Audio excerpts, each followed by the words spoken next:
যাহাদের স্মৃতি দিন রাত্রি সংঘের প্রতি জাগ্রত, সেই গৌতম শ্রাবকগণ উত্তম রূপে জাগ্রত থাকেন।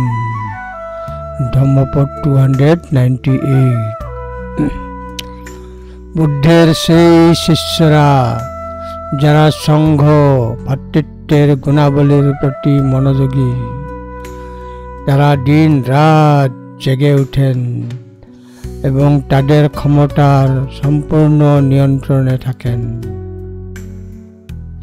ভালোভাবে জাগ্রত, তারা সদা জাগ্রত।